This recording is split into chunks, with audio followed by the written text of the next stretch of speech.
Glória a Deus, Deus é bom, Deus é maravilhoso, tem cuidado de nós e tem nos transmitido a sua palavra. E é isso que nós queremos fazer hoje.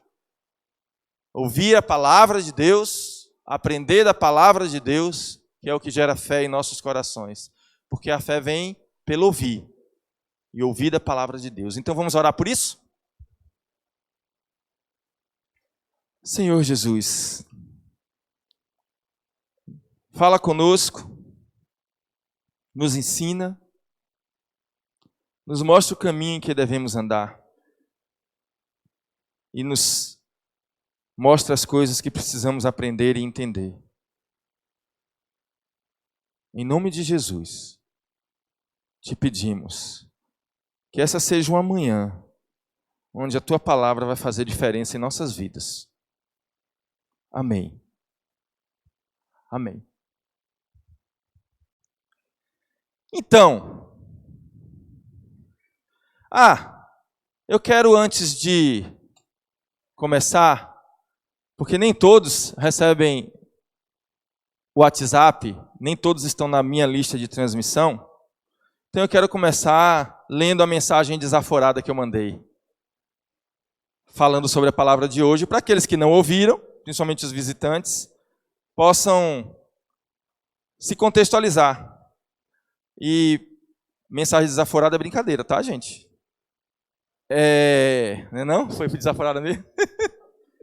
Eu mandei uma mensagem, para aqueles que não estão na minha lista de transmissão, eu mandei uma mensagem assim ontem à noite. Eu sempre, para aqueles que não sabem, quase sempre mando mensagens falando sobre a palavra de domingo, dando uma ideia dos irmãos sobre o que eu vou falar, sobre o que vai ser. Aqueles que quiserem, entrar na lista de transmissão, me procurem, que eu pego o seu contato, coloco na minha lista e mando. E ontem eu mandei a seguinte mensagem. Abre aspas.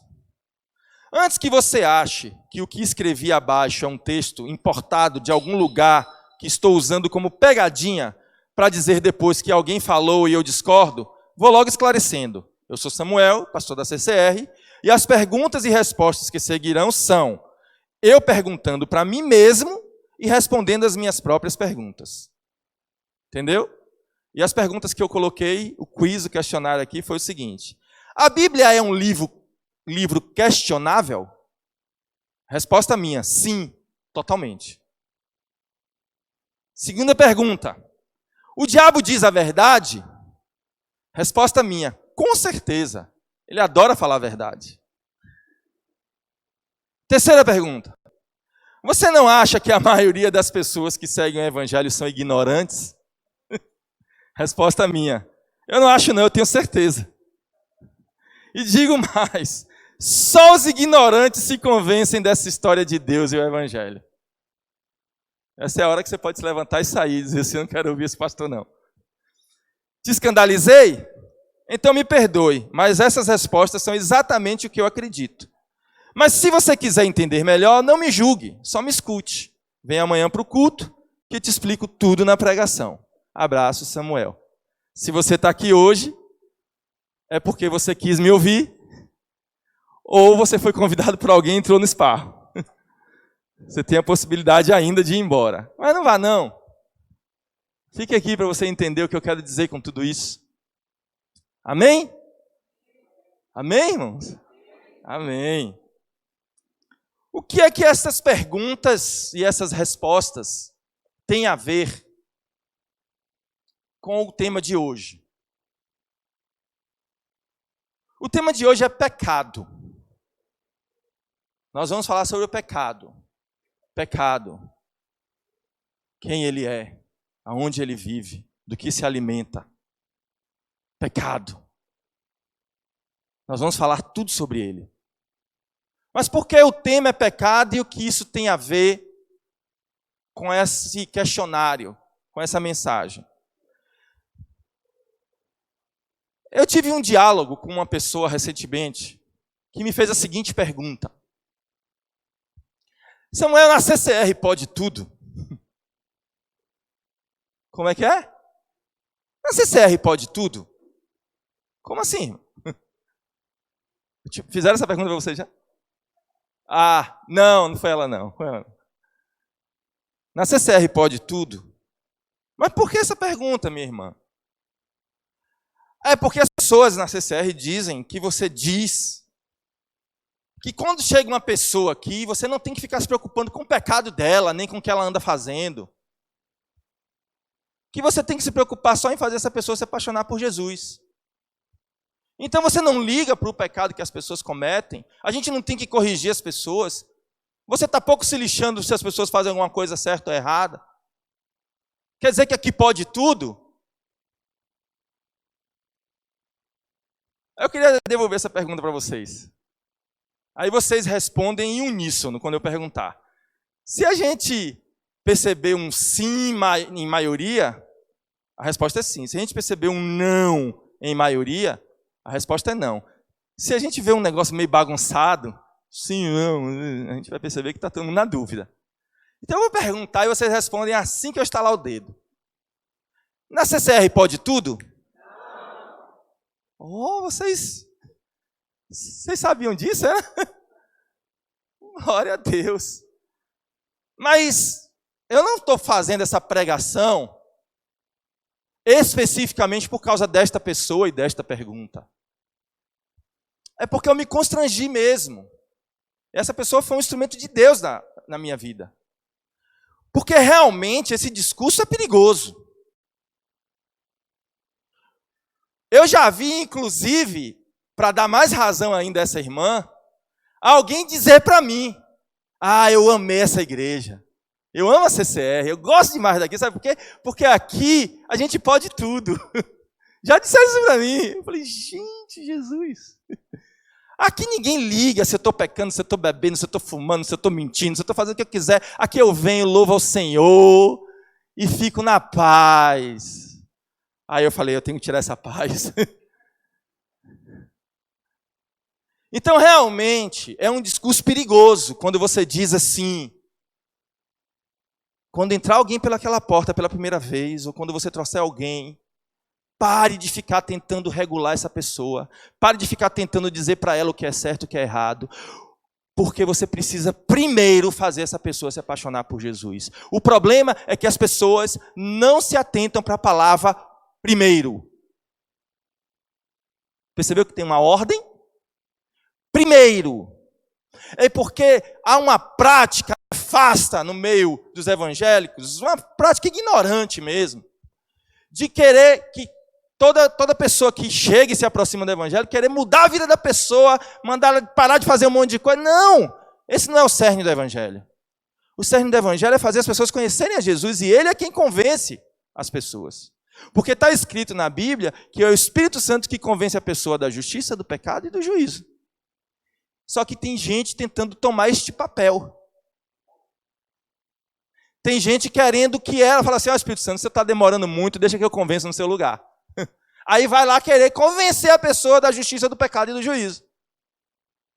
Só que a nossa função e o nosso papel é pregar o evangelho e fazer de tudo para que o Espírito Santo seja gerado no coração dessa pessoa. Porque se o Espírito Santo for gerado no coração dessa pessoa, você vai descobrir que ele é muito mais eficiente do que você. E ele sim vai fazer com que as pessoas mudem e descubram que na CCR não pode tudo. Mas não é você que vai dizer não. É o Espírito Santo. Mas isso continua sendo arriscado. Porque algumas pessoas podem confundir, elas vêm aqui na frente, elas se levantam a mão, elas dizem, eu quero Jesus, elas começam a frequentar, elas começam a congregar, e elas, num determinado momento, podem continuar achando que pecado é uma coisa supérflua. Que pecado na CCR não é algo que se leve em consideração. Então é com você que eu quero falar hoje. Com você que ainda não entendeu o que é o pecado e o que significa pecado. Talvez até eu possa hoje fazer uma lista para você do que é pecado e do que não é pecado. Mas eu quero que você compreenda que pecado é algo muito sério e por isso você precisa compreender e entender ele. Vamos lá? É engraçado, eu me converti na década de 80. Gente, brincando, eu vou completar 4 décadas no Evangelho agora em 2020. Caramba, conta comigo, vê se eu estou certo. Eu me converti em 1986. Logo eu me converti na década de 80. Então eu vivi o Evangelho na década de 86 a 90. Então, 90 a 2000, outra década, né? 2000 a 2010, outra terceira década. 2010 a 2020, quarta década. Eu vivi 4 décadas nesse Evangelho. 4 décadas. E eu consigo, isso me dá o privilégio de conseguir fazer uma análise histórica do conceito de pecado há 40 anos atrás e hoje. Então eu quero revelar para vocês o que as nossas igrejas da década de 80 achavam que era pecado. E as igrejas hoje acham. Porque era diferente. Muito diferente. E para fechar as 4 décadas, ainda vou te dizer que eu me converti em 86, mas eu me com 12 anos. Antes, no começo dos anos 80, 81, 82, eu já tinha contato com as questões evangélicas. Por exemplo, eu tinha uma irmã que tinha câncer. Ela era 2 anos mais velha que eu. Ela teve câncer aos 8 anos de idade. Teve que amputar uma perna. Ela andava com menos uma perna. Ela fazia quimioterapia, vivia careca. E o câncer teve metástase. O câncer foi tomando o resto do corpo dela e passou para o pulmão. Ela teve que tirar um pedaço de um pulmão, um terço do outro. Sofrimento total. Aos 10 anos de idade, eu lembro de uma cena gospel. Eu não era evangélico, porque eu me converti em 86, com 12 anos. 2 anos antes da minha conversão. Minha irmã estava na maca, no hospital, no quarto do hospital, muito mal, muito debilitada. E parentes evangélicos meus levou um pastor para orar por ela. Lembro o nome dele até hoje, não sei se é vivo, Raimundo Sampaio. Ex-boxeador. Quem conhece? Conhece, minha irmã? Conheceu, né? Rapaz, olha aí, estamos revelando nossa idade, minha irmã. Ele é vivo ainda? Também não sei.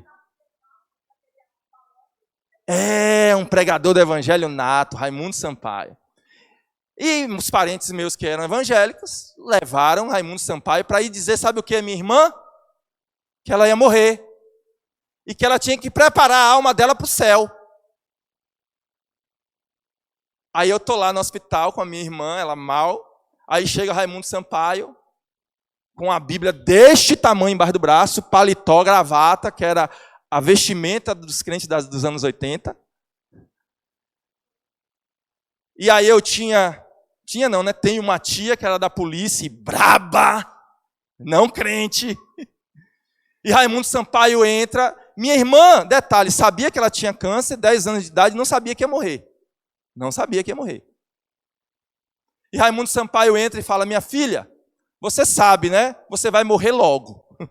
Então eu vim aqui pregar para você entregar a sua vida a Jesus. Para que você não vá para o inferno, vá para o céu. Minha tia dá um pulo de lá e fala, sai daqui, seu desgraçado miserável, você está louco! A minha irmã abre aquele olhão, olha para ela e fala, eu vou morrer? Essa foi uma cena que eu presenciei do Evangelho. Década de 80. E aquilo foi uma confusão. E aí, na minha cabeça, um menino de 8 anos de idade, como ficou o Evangelho para ele?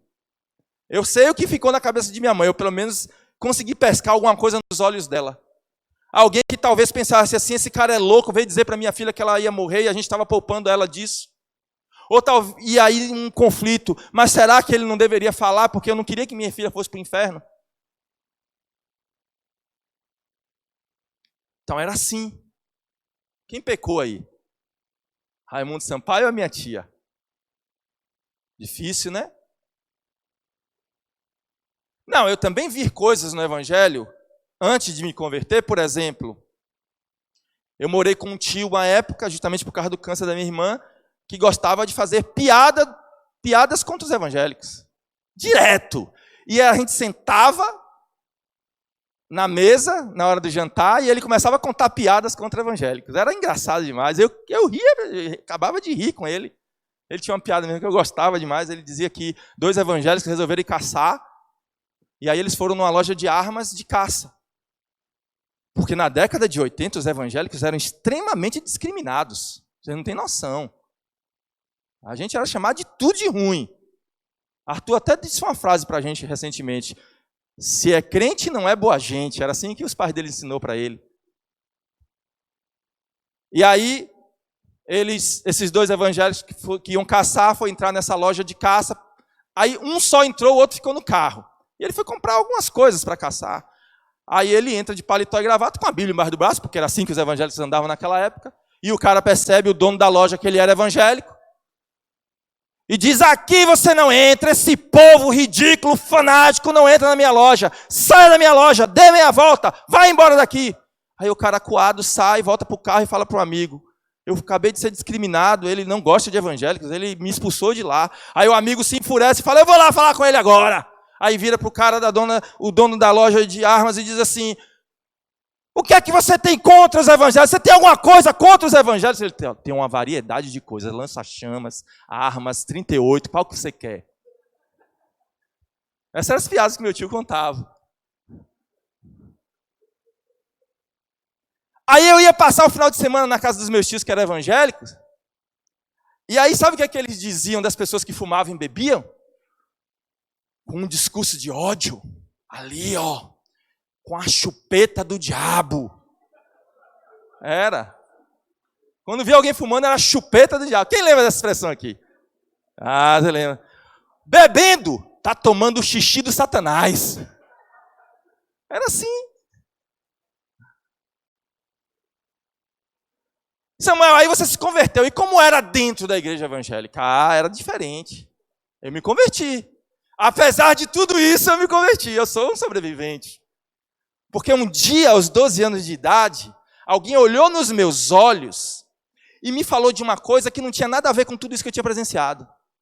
Falou de um Jesus que fincou o meu coração, que me fez me apaixonar por ele. E aí eu entrei para esse evangelho. E aí, de 80 para cá, 2020 já, praticamente, eu quero te dizer que há um paralelo, quero fazer um paralelo entre o que era que as pessoas achavam que era pecado na década de 80, 90 e hoje. Nós saímos, gente, de um extremo para outro. Porque é verdade. Na década de 80 e 90, as pessoas diziam que coisas eram pecado que não eram. Era. Quer um exemplo? Se você levava o seu amigo rasta para a igreja, Rastafari, aquele cabelão, pá. Aí o seu amigo se empolgou com a pregação do evangelho, foi lá na frente, levantou a mão e disse, eu quero Jesus. O que é que ele tinha que fazer na primeira semana depois? Cortar o cabelo. Acabou. Era assim. Corta o cabelo. Por quê? Porque é pecado. Aí eu pergunto hoje, ser rasta é pecado, gente? Tatuagem. Se você levava um amigo com tatuagem para a igreja, tatuagem não pode tirar, né? E aí eles arrumaram um jeito. Tatuagem é pecado. Aí o amigo foi lá, se converteu, aí levantou a mão, e aí apareceu 4, 5, 6, 10 tatuagens no braço. Mas ele se converteu, e aí? Aí ele era orientado na semana seguinte a vir para a igreja de camisa de manga comprida para esconder as tatuagens, porque entrar na igreja de tatuagem era pecado.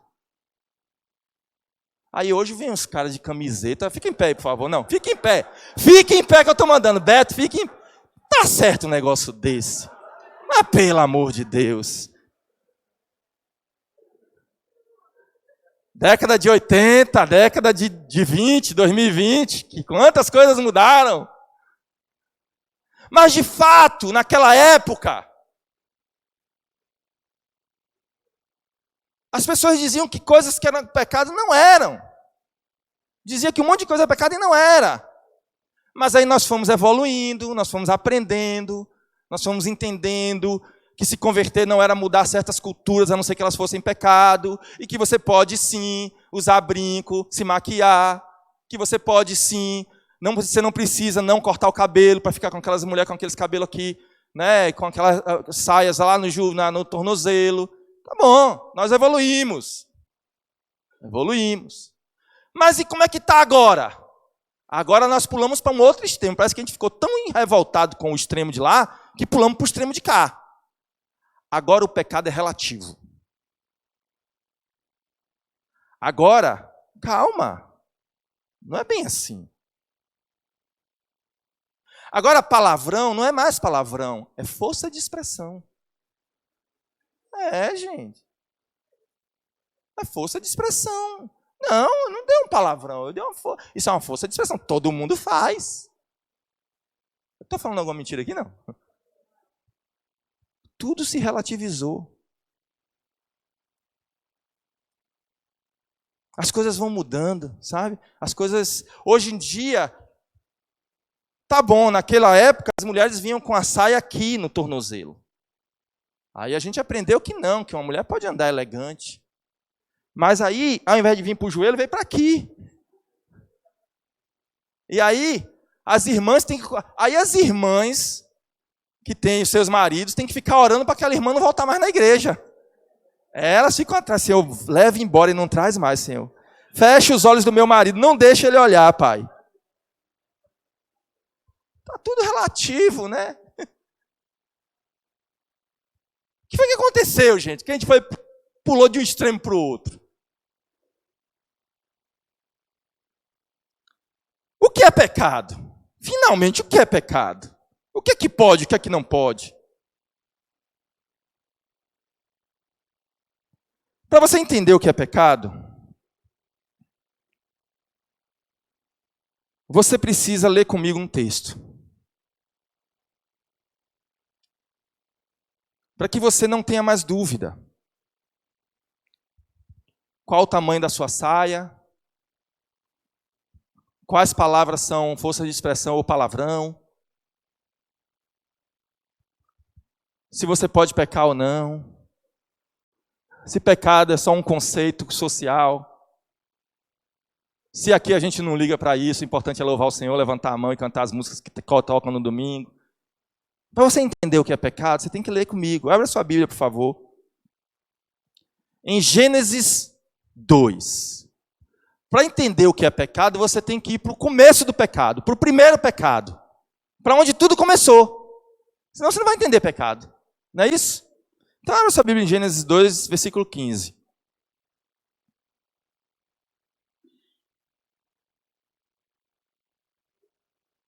Quem achou diz amém. Todo mundo achou, vocês estão rápidos, todo mundo quer entender o pecado, glória a Deus. Gênesis 2, capítulo 15. Ou capítulo 2, versículo 15, desculpa. Gênesis 2, 15. Antes de a gente começar a ler, lembre que nós estamos em Gênesis, começo da criação. Deus acabou de criar o mundo em 6 dias, e no 7º ele descansou. Ele criou o jardim do Éden e colocou o homem dentro do jardim, Adão e Eva. Até aqui tudo bem? Então isso aqui é o começo da criação, começo de tudo. E aí no 15 diz assim: o Senhor Deus colocou o homem no jardim do Éden para cuidar dele e cultivá-lo.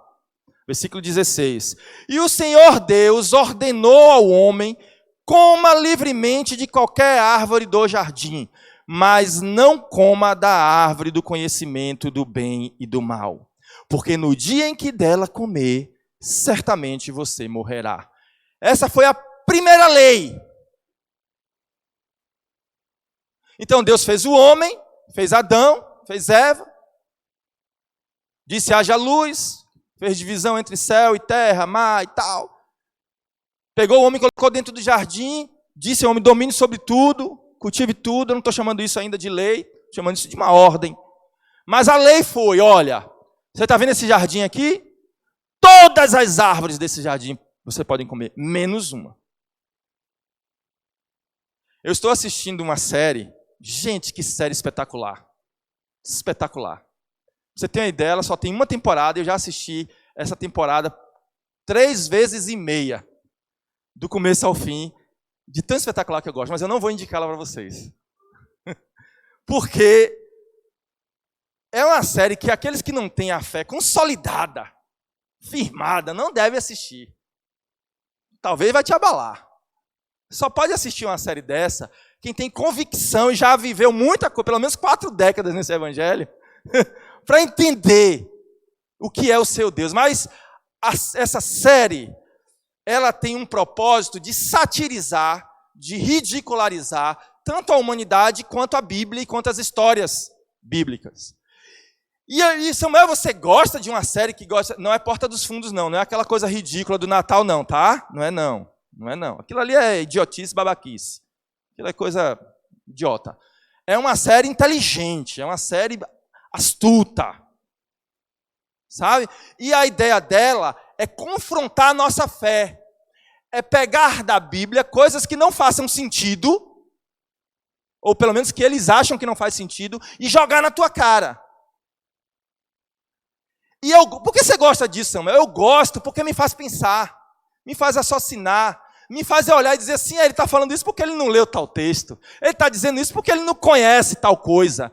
E isso, ao invés de abalar a minha fé, reforça. Mas você tem que ter esses fundamentos para você contrapor. E tem uma cena que tem a ver com isso aqui, que eu queria contar para vocês, que é muito interessante. Eles retrataram o pecado de Adão e Eva no Éden. E aí está lá Adão e Eva no Éden e tal. Já tinha recebido a ordem de não comer do fruto lá, que o povo diz que é maçã, mas todo mundo sabe que não é, né? É um fruto. E aí, um demônio chamado... Não vou falar não, senão vocês vão achar a série. Um demônio chega e, como diz na Bíblia, uma serpente, ele chega em forma de serpente e convence Eva a comer do fruto.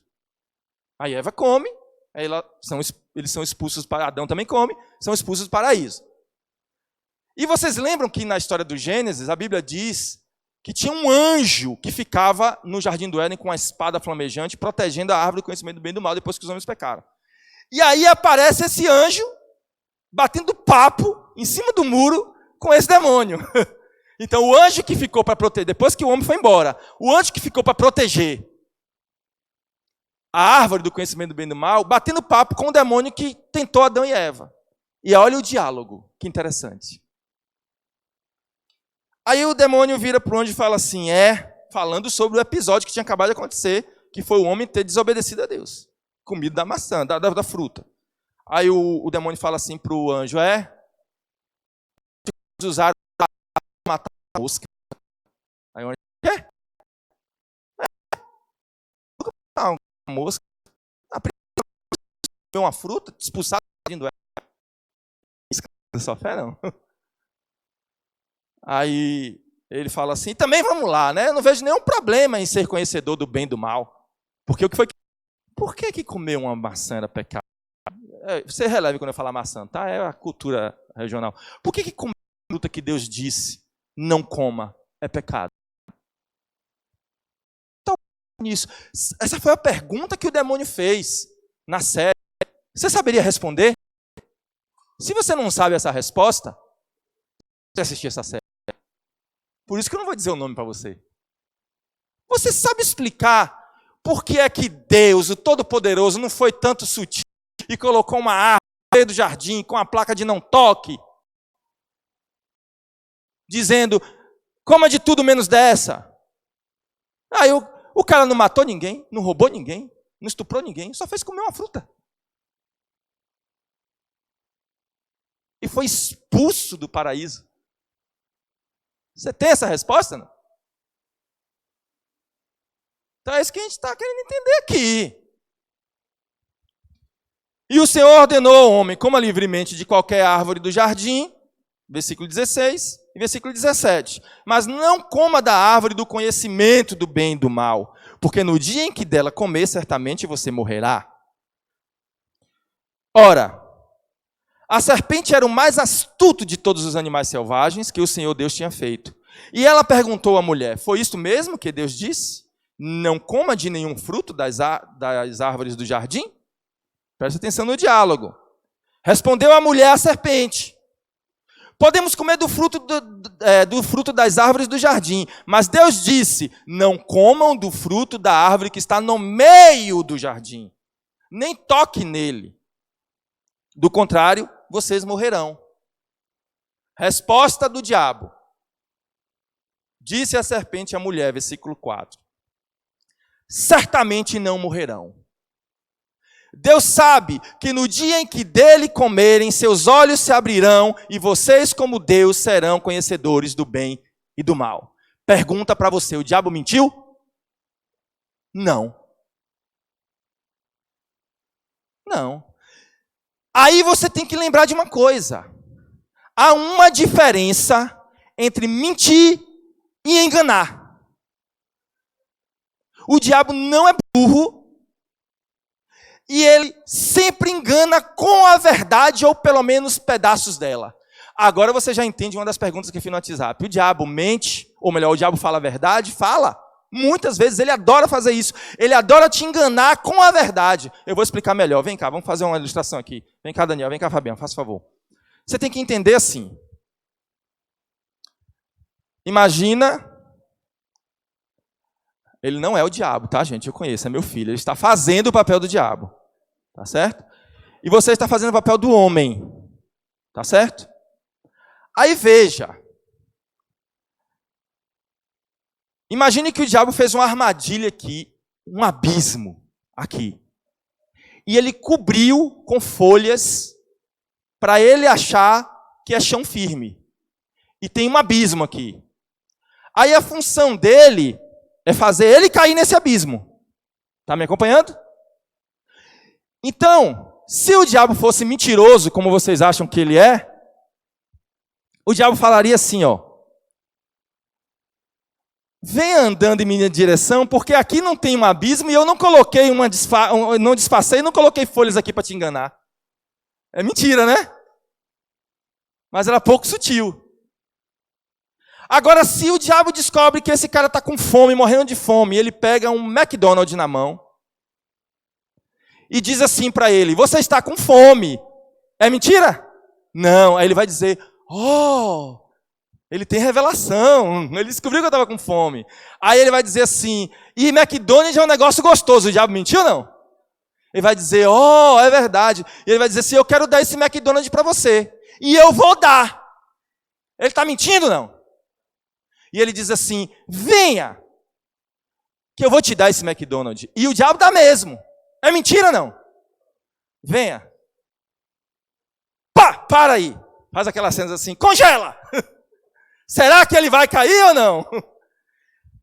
Em nenhum momento o diabo mentiu, mas o enganou, fazendo com que ele andasse por um caminho onde ele vai se estrepar. Então eu provoquei você, mas provei. O diabo fala a verdade, mas para te enganar e te levar para a maior mentira da sua vida. Então, se ele continuasse andando atrás das verdades do diabo, ele cairia no engano e cairia no precipício. Deu para entender? Palmas para ele, gente. Obrigado. Você não caiu, viu? Então, você tem que entender que o diabo tem dessas artimanhas. Quando o diabo foi tentar Jesus no deserto, ele não contou nenhuma mentira para Jesus. Ele disse assim, ó, você está com fome? Transforma essas pedras em pães. Porque você tem poder para isso. Ele tinha ou não tinha? Ele fala assim, se joga desse penhasco aqui, porque está escrito, os teus anjos a teu respeito que te guardem. Estava escrito? Não. Estava, está no Salmo. Salmo, esqueci agora se está no Salmo ou em Isaías, não lembro. Estava escrito.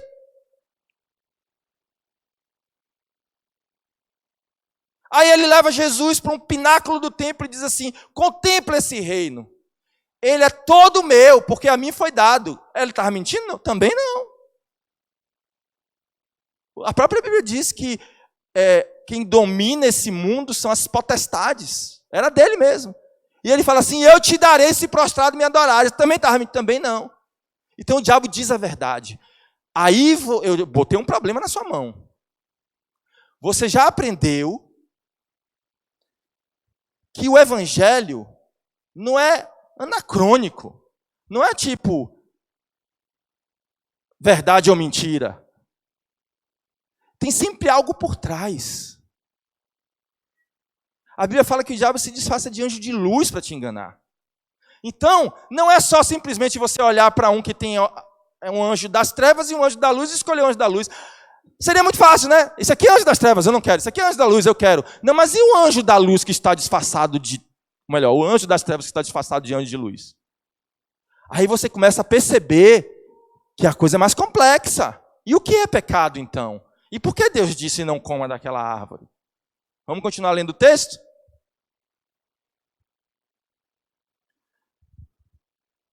Versículo 6, é nesse que eu estou? O diabo não mentiu, disse certamente vocês não morrerão. Como que o diabo não mentiu, Samuel? É porque, na perspectiva do diabo, o que ele estava dizendo é, você não vai comer e passar mal, se estribuchar e morrer. Mas na perspectiva de Deus, ele estava falando de outro tipo de morte. Deus também não estava dizendo que ele ia se estribuchar e morrer na hora. Deus estava dizendo que você, ao pecar, estaria trilhando um caminho que o levaria à morte. Entendeu a diferença? E o diabo quis desvirtuar isso. Ah, Samuel, então Eva não teve culpa. Então ela pecou porque foi enganada. Então Deus usou um canhão para matar uma mosca. Então por que expulsou ela do Éden se ela foi enganada, coitadinha, pelo diabo? Ah, e agora você entende isso no versículo 6. E aí você vai começar a entender agora o que é o pecado na sua vida. Quando a mulher viu que a árvore parecia agradável ao paladar, era atraente aos olhos e, além disso, desejável para dela se obter discernimento, tomou do seu fruto, comeu e deu ao seu marido, que comeu também. Eu quero te fazer uma pergunta. Como foi que o diabo enganou Eva? Ele disse que se ela comesse, ela ia ser conhecedora do bem e do mal. E era verdade. E ela passou a ser conhecedora do bem e do mal. E você disse, foi por isso que ela foi comer. Mas você percebeu que isso entrou na terceira posição da lista, de porque ela foi atrás da fruta? Primeira, versículo 6, ó. Quando a mulher viu que a árvore parecia agradável ao paladar, opa! Então, o primeiro item da lista não foi porque ela queria conhecer o bem do mal, foi porque ela queria satisfazer a sua vontade. Acabou. O primeiro caminho para o pecado é você querer satisfazer o seu desejo, a sua vontade. Eu quero e acabou. Eu já contei para vocês e vou repetir.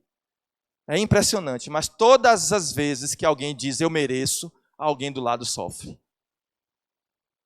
É impressionante. Eu mereço, alguém do lado sofre.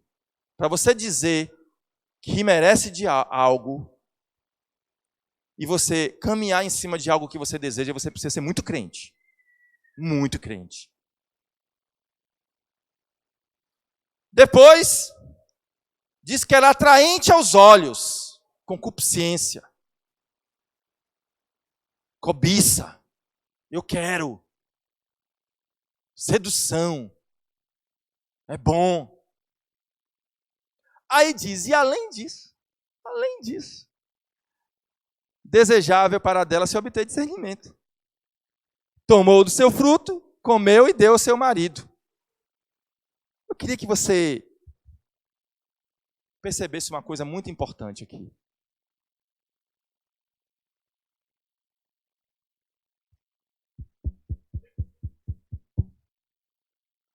Eu vou terminar de ler, depois eu digo muito importante. Pula para mim aí para o capítulo 3. Gênesis 3, nós estávamos no capítulo 2. Vai para o capítulo 3. Está aqui, né? Ah, a gente estava no 3? Versículo 7, então pula para o versículo 7.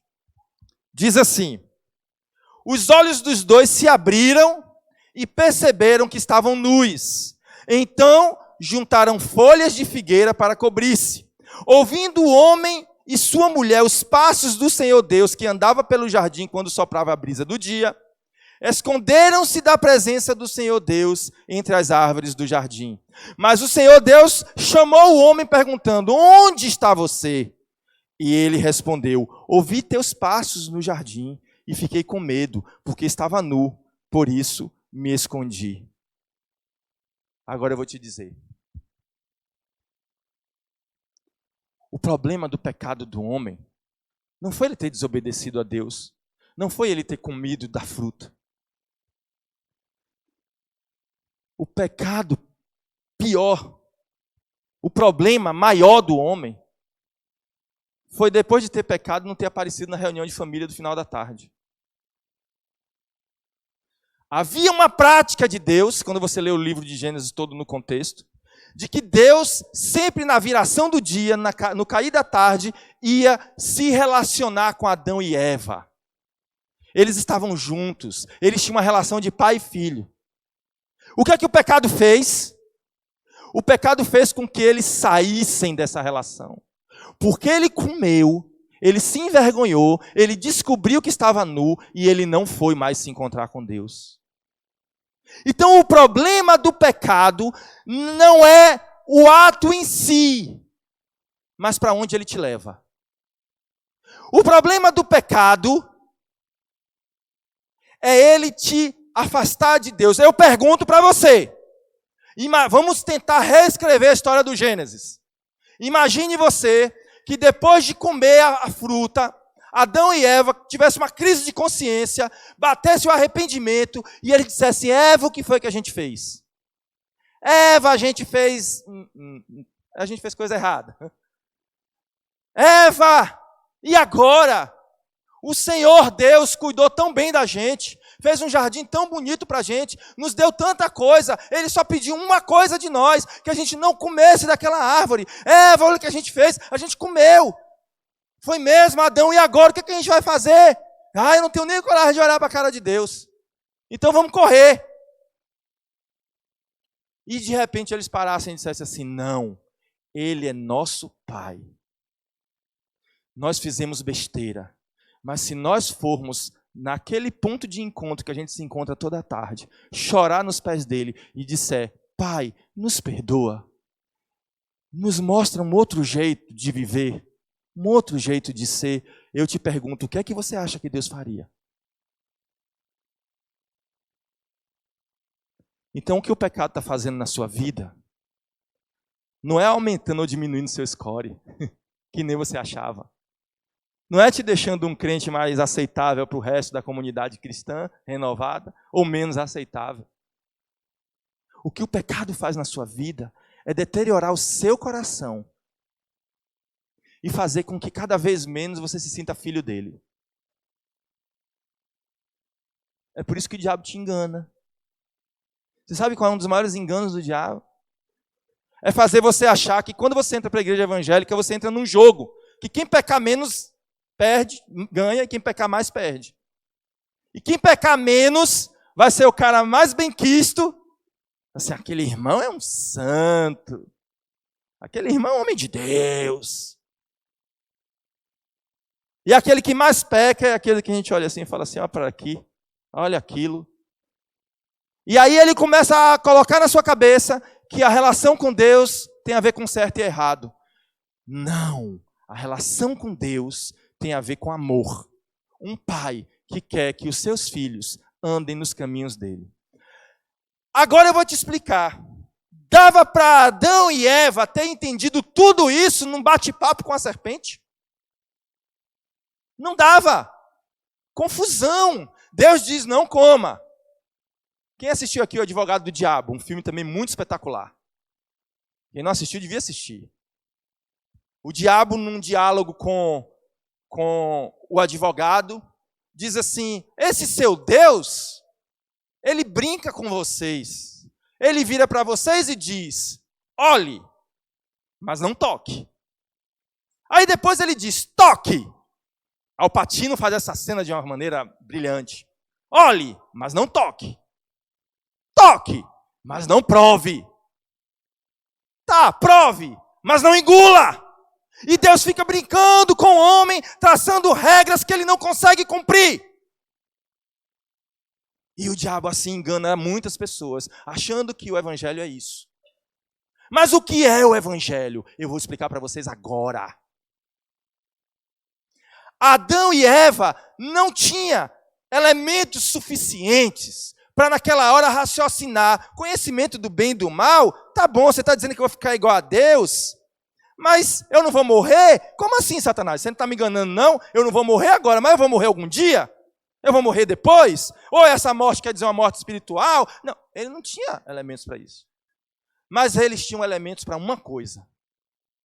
Para dizer assim: o meu pai disse para eu não fazer, então eu não faço. Acabou. Você tem isso no seu coração?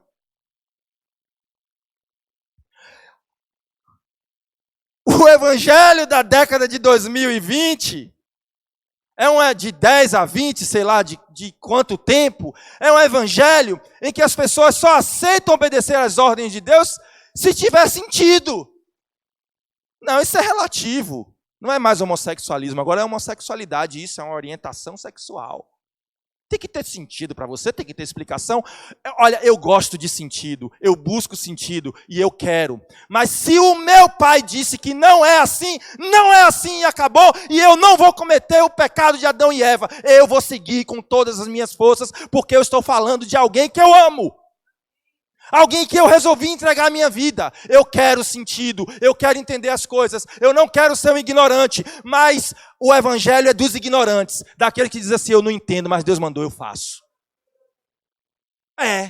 Porque é por isso que ele diz que ele ocultou para os sábios e entendidos. Por quê? Porque Deus gosta de gente ignorante? É a outra pergunta do meu texto. Porque Deus gosta de enganar os coitados? Não, porque Deus gosta daqueles que têm o coração. E diz assim, eu vou revelar para vocês. Eu escondi dos sabichões, mas eu vou revelar para vocês. Mas eu vou revelar se você me seguir, não porque eu te dei explicações a respeito das minhas leis. Você quer explicação para quê? De quê? Como desejo de compreender, glória a Deus. Mas como condição, se não for assim, eu não entendo, eu não sigo.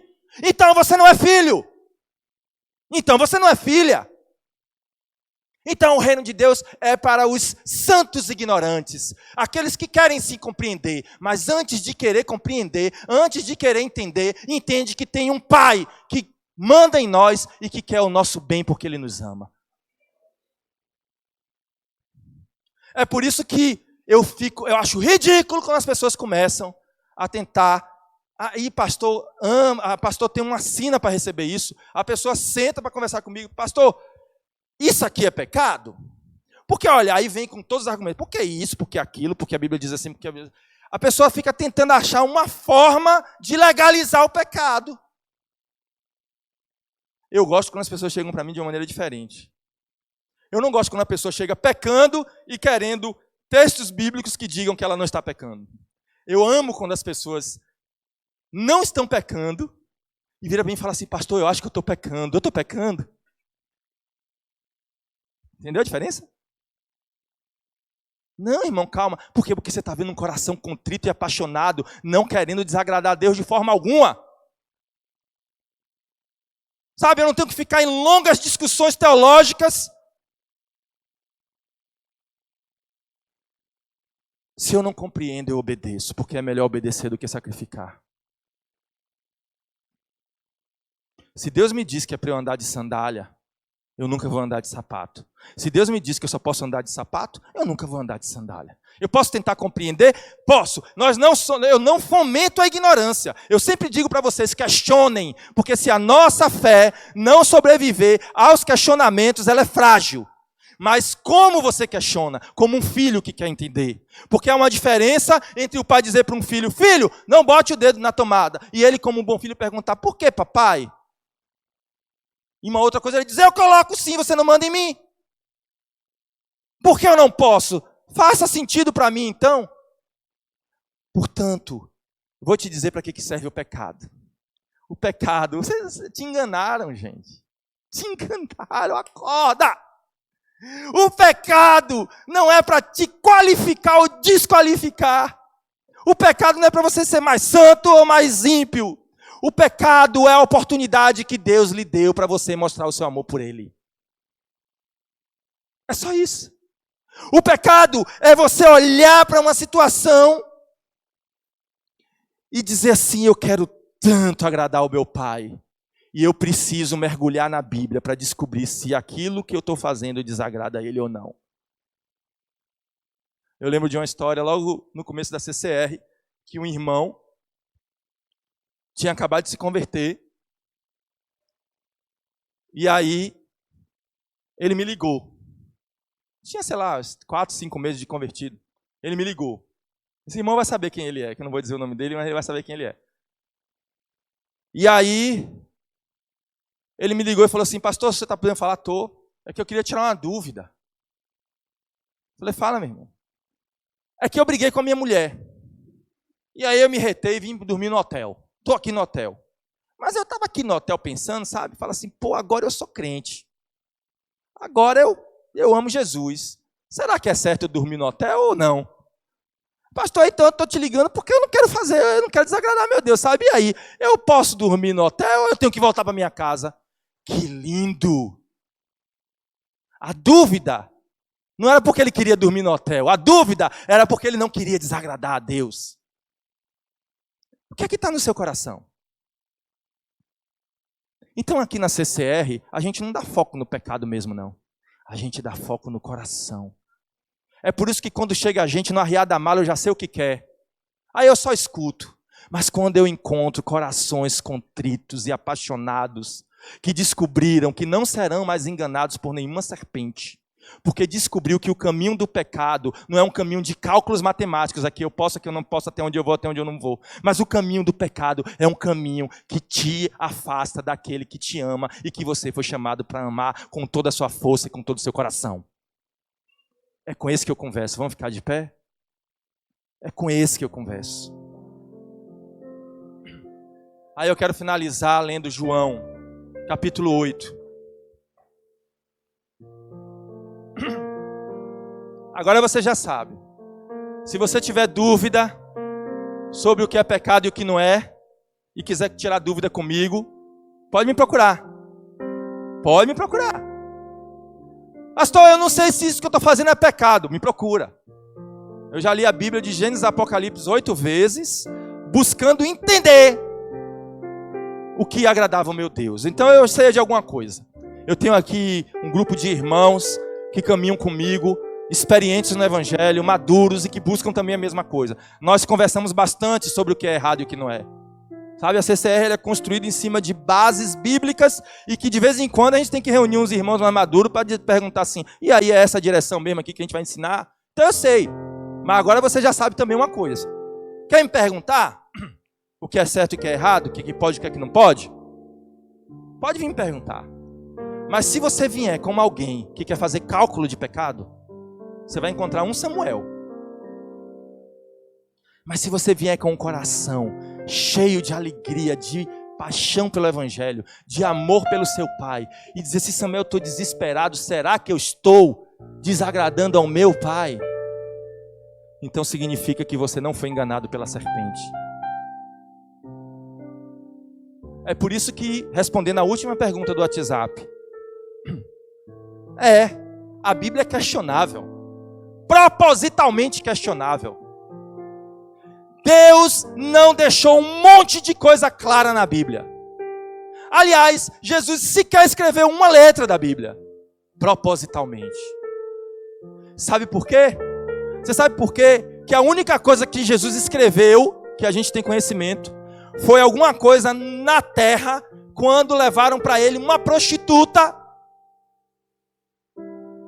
com a lei na mão e a prostituta na outra, dizendo assim, a lei diz para a gente apedrejar ela. E você o que diz?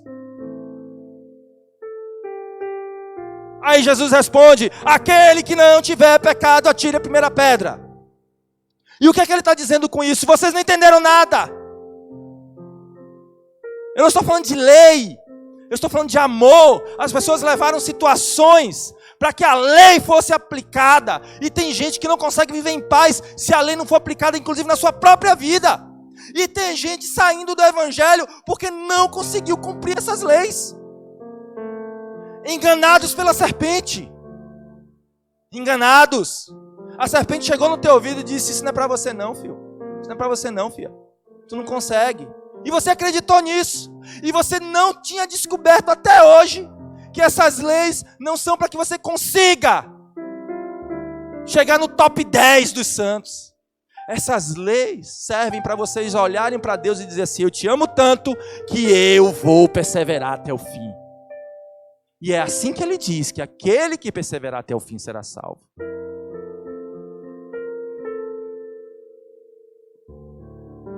A única coisa que Jesus escreveu, ninguém sabe o que foi, porque o vento levou.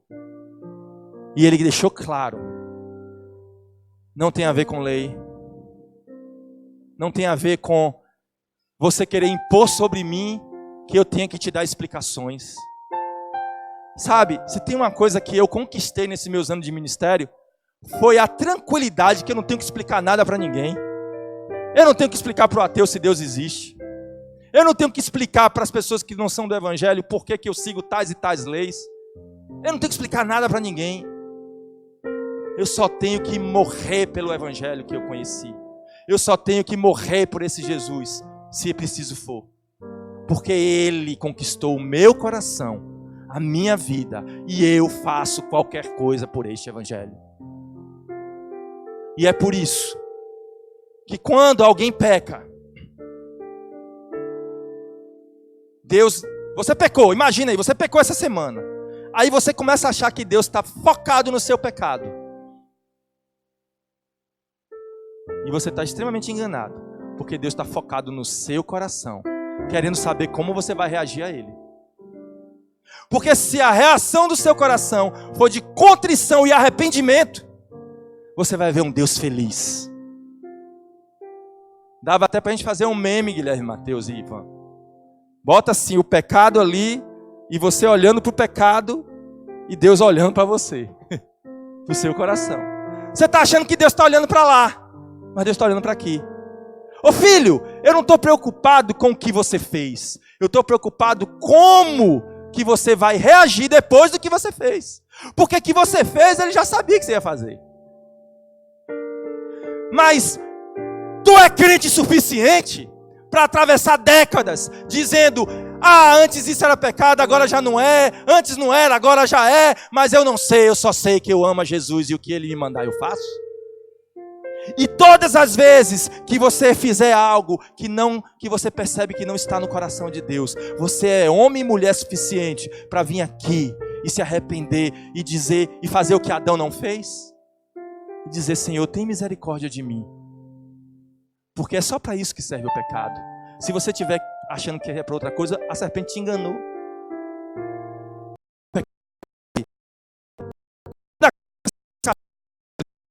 Disse: o meu povo que se chama pelo meu nome, se humilhar, se arrepender e clamar, eu o perdoarei, sararei a sua terra. Agora fica você aí tentando calcular: será que foi pecado? Será que não foi? Será que foi grave? Será que foi leve? Será que foi... Fica aí preocupado e esquece do seu coração contrito e arrependido, que você vai passar batido e perder o bonde do Evangelho. Eu quero ler o último texto que diz assim, João 8, capítulo 8, versículo 31. Disse, pois, Jesus aos judeus que haviam crido nele: se vós permanecerdes na minha palavra, sois verdadeiramente meus discípulos. Lei. Faça o que eu mando e vocês serão meus discípulos. Mas olha o que vem no 32. Não, antes de ir para o 32, vamos analisar a lei. Jesus disse: se vocês cumprirem o que eu mando, sabe? Se vocês disserem tudo que eu digo que é para fazer, vocês serão meus discípulos de verdade. Aí pergunta assim para Jesus: mas Jesus, por que eu tenho que fazer tudo que você manda? Aí ele responde no versículo 32. Ele diz: e conhecereis a verdade, e a verdade vos libertará. O pecado não foi criado para aumentar ou diminuir seu score. O pecado foi criado para você se libertar dele. Responderam-lhe: somos descendência de Abraão e jamais fomos escravos de alguém. Como dizes tu, sereis livres? Replicou-lhe Jesus: em verdade vos digo, todo que comete pecado é escravo do pecado. Se você tem labutado com pecado, guerreado com pecado, preocupado com pecado, você está virando escravo dele. Mas se você tem um coração arrependido, você conheceu a verdade e a verdade te libertou, e a verdade é Cristo.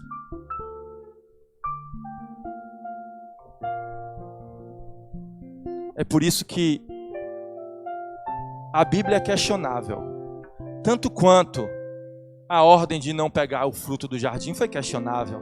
Tanto é que a serpente questionou, mas é questionável propositalmente, porque Deus quer saber, no meio da confusão, para onde vai o seu coração. Replicou-lhe Jesus: em verdade vos digo, todo que comete pecado é escravo do pecado. O escravo não fica sempre na casa. O filho sim, para sempre. Você quer ficar escravo do pecado? Você não vai ficar para sempre na casa. Mas você quer ser filho, que quando peca, quebra o coração, se arrepende e fala: Senhor, tem misericórdia de mim. Um filho fica para sempre na casa. Porque se pois o filho vos libertar, verdadeiramente sereis livres. Feche seus olhos. Feche seus olhos e... como é que você tem se relacionado com o pecado? Quando você ouve seu pastor dizer coisas do tipo: não humilhe sua esposa, não minta para o seu marido, não desobedeça os seus pais, não roube no trabalho, não engane o seu chefe, não usurpe seus funcionários. Quando você ouve coisas desse tipo, não dê palavrão, ou não seja ignorante, você pensa que isso é o quê? Isso é a oportunidade que Deus lhe deu para você ser um filho de verdade, que tenta com todas as suas forças. E quando você não consegue cumprir essas coisas, quando você erra, você vai tomar que atitude? Legalista? Ou atitude de filho? Como o pródigo, que quando descobriu que estava na merda, na lama, voltou para os braços do pai. Eu queria que você, fechando seus olhos agora, orasse. E se tem alguma situação na sua vida que está lhe escravizando, pode não ser nem necessariamente um pecado, porque a Bíblia fala deixando os embaraços e o pecado que de tão perto nos rodeia. Às vezes são embaraços, situações, pessoas que você se envolveu, coisas que você se envolveu que parece que está difícil sair. Se você quer verdadeiramente ser liberto disso, coloca a mão no seu coração e ora agora. Fala: Senhor, eu quero ser filho. Eu quero ser filho. Eu quero ser liberto. E ora agora por isso. Ora aí onde você está.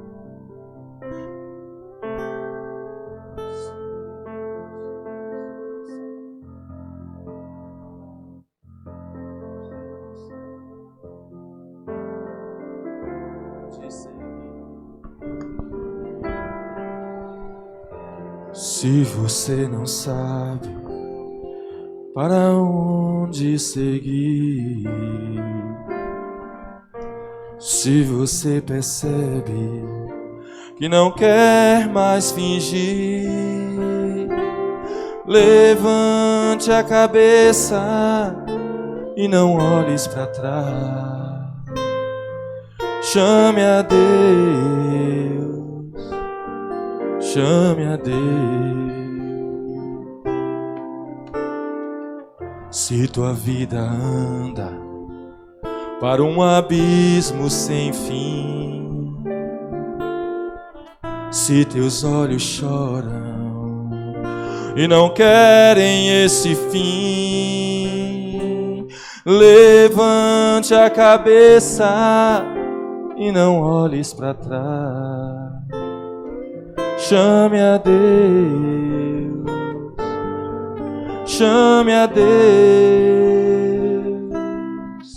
chame a Deus que o tempo passa e não volta mais. Sua chance, sua vida pode se acabar. Ele cura as feridas, te libertará. Chame a Deus, chame a Deus, chame a Deus que sua vida logo mudará. Ele cura as feridas, te libertará. A verdade e a vida Ele quer te dar. Chame a Deus, chame a Deus, chame a Deus. Tem alguma coisa que está te emaranhando, te prendendo? Eu queria orar por você. Vem aqui, nós vamos quebrar isso em nome de Jesus. Tem alguma coisa que está acorrentando seus pés? Não importa se é pecado, não importa se são situações. Vem aqui para a gente quebrar isso em nome de Jesus. E você vai compreender que é uma história de amor. Levante a cabeça e não olhes para trás. Chame a Deus, chame a Deus, chame a Deus que o tempo passa e não volta mais. Sua chance, sua vida pode se acabar. Ele cura as feridas, te libertará. Chame a Deus, chame a Deus. Olha só, essas feridas que são causadas pelo envolvimento com o pecado, ou com o emaranhado, ou com as situações, ou com aquilo que acorrenta os seus pés, elas matam. Essas feridas matam. Você precisa ser liberto disso. Se você achou que pecado era só uma coisa que você ia te descobrir até onde você pode ter prazer, até onde você não pode, porque pecado para muitos é isso. Até onde nesse evangelho eu posso ter prazer? E até onde eu não posso, porque o evangelho não deixa? Você se enganou. Porque o pecado, ele deteriora a alma. Sabe? Não importa o tamanho dele. Não importa se foi porque você assaltou um banco, ou porque você veio com a saia curta, porque você queria provocar os homens que olham para você. Não importa, tem alguma coisa errada no seu coração. Não importa. O que importa é que por menor que seja, ou por maior que seja o pecado, se ele achou lugar em você, ele vai te levar para um lugar que é longe do Pai, que é não aparecer na hora em que o Senhor quer transformar e mudar a sua vida. Ele vai mudar, mas para isso você precisa ter um coração contrito e arrependido. Então, que essa vinda aqui na frente seja a expressão de arrependimento, a expressão de desejo de mudança, de dizer assim: Senhor, eu não quero mais isso, eu não quero mais viver assim, eu não quero mais caminhar desse jeito. Arranca, Senhor, as correntes dos meus pés. Arranca, Senhor, isso que está me acorrentando. Coloca a mão no seu coração agora e clama ao Senhor. Arranca, Jesus. Arranca, Senhor. Senhor, cura essas feridas, Pai. Arranca essas correntes. Mostra para os teus filhos, Pai, que o pecado, Senhor, tem a ver com afastá-los de Ti. Ensina eles a não querer, Senhor, que o pecado os leve a este estágio. Ah, Senhor Jesus, cura as feridas, Senhor. Cura as feridas, Senhor. Transforma os corações. Vira a chave do entendimento. Vira a chave do entendimento, Senhor. Faz com que essas pessoas olhem para o pecado de uma maneira diferente. Para que eles olhem para esses pecados como uma oportunidade de declarar a Ti o amor que eles têm pelo Senhor. Em nome de Jesus, Senhor. Em nome de Jesus. Olhem para mim. Corações arrependidos é o que Deus quer. Corações contritos. Corações convictos de que não querem fazer nada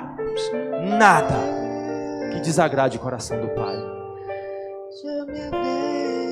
Se foi por isso que você veio aqui, se foi por isso que você veio aqui na frente, Deus vai fazer algo diferente. Mas não saia daqui nunca mais preocupado com a lei. Saia daqui preocupado com o coração que você quer ter com Deus. Em nome de Jesus. E o Senhor, que sabe de todas as coisas, que controla todas as coisas, vai purificar o coração de vocês. Amém? Vocês creem nisso? Ele, presta atenção, não adianta vocês tentarem mudar, vocês não vão conseguir.